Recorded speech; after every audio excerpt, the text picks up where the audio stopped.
Have you ever listened to a song and thought, man, I wish I could do that? Well, guess what? You can. Learning to play an instrument is this incredible journey, and today, we're basically going to map out the entire path for you, from picking out your instrument all the way to playing for a lifetime. So let's jump right in. Seriously, think of this less like a class and more like an adventure. You're about to unlock a brand new skill, a new way to express yourself, and honestly, even a new way to see the world. So, if you're ready, let's get this thing started. First things first, you need a partner for this adventure. Your instrument. Choosing the right one is a really important step, yeah? But it's also one of the most fun parts of the whole process. It's all about finding that perfect match for you. So, how do you even choose? It pretty much boils down to these four things. First, what sounds do you love in your favorite songs? Is it the sharp blast of a trumpet or the smooth sound of a flute? Then you got to think about the practical stuff, like how much space do you actually have at home? And remember, you don't always have to buy an instrument right away. Renting is a great option when you're starting out, but most importantly, you have to try a few out. See what feels right in your hands. And this slide nails the size difference, right? Think about having to carry your instrument to lessons or to a friend's house. A flute can slide right into a backpack, but a whole drum kit? Yeah, that needs its own room. The bottom line here is just to be realistic about what fits into your life. All right, you've got your instrument. Now it's time for the training montage. This part is all about building those fundamental skills every musician needs, from your fingers all the way up to your brain. Let's break down what that actually looks like. So how much time does it take? You might be surprised. The goal isn't to practice for hours and hours just once a week. The real magic happens with about 30 minutes of focused practice every single day. And this is exactly why. Your brain and your muscles learn best through repetition. A short daily session is way more powerful than one marathon practice. It's that consistent effort that builds muscle memory and pretty soon makes your fingers feel like they just know where to go.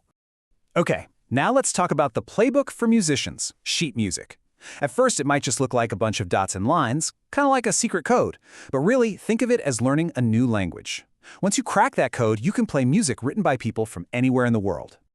The foundation of this whole musical language is the staff. That's the set of 5 lines and 4 spaces you see here. This is basically the canvas where all the notes are written, showing you whether to play a high note or a low note.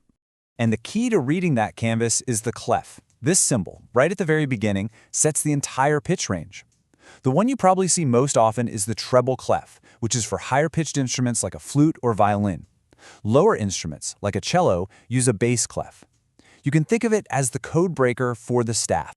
Now, this might sound a little weird, but how you hold your body can completely change how you sound. It's not just about looking professional. Sitting or standing up straight lets you breathe more deeply, which is absolutely crucial for wind instruments, and it keeps you from getting sore during those longer practice sessions. Finally, you've got to protect your gear. An instrument is a pretty delicate tool.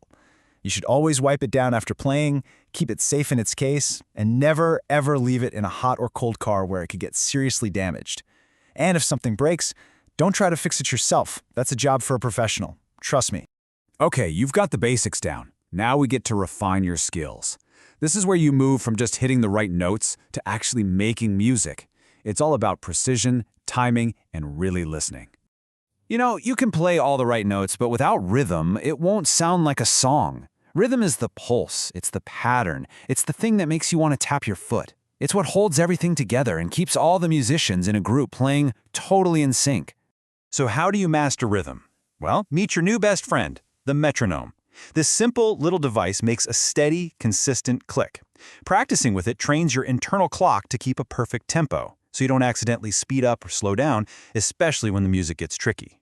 And speaking of tricky music, we've all been there. You're playing along, and then you just hit a wall. One part seems completely impossible, and it can be so frustrating. But don't worry, there's a strategy for that. When you get stuck, don't just keep trying to force your way through it. First, slow the tempo way down. Then, break that tough section into tiny, manageable chunks. Practice just 1 or 2 notes at a time until they feel perfect. And if you start to feel tense, just take a break. Seriously, patience is the key to getting past any challenge. So you can play, you've got rhythm, you know how to practice. What's next? Well, music isn't really meant to be kept locked away in a practice room. It's about connecting with other people and sharing what you've learned. Joining a school band or an orchestra is hands down one of the most rewarding parts of being a musician. You'll learn to listen to everyone around you, to blend your sound, and to work together as a team under a conductor. Plus, you get to make a bunch of new friends who are into the same stuff you are.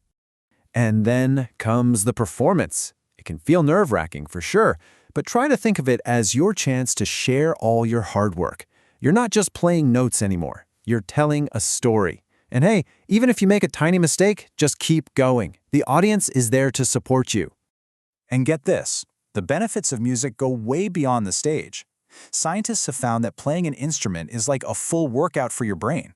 It strengthens the parts that improve memory, helps you understand fractions and ratios through rhythm, and it seriously boosts your ability to focus on any task. So what this all means is that you're learning so much more than just an instrument. You're building skills like discipline, focus, and coordination. It's an amazing way to relieve stress, and it gives you a whole new appreciation for the music you already love.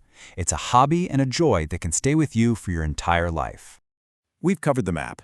From choosing your instrument to building your skills and sharing your music, you have the guide. So the only question left is, where will this adventure take you? What story will you tell? What music will you make?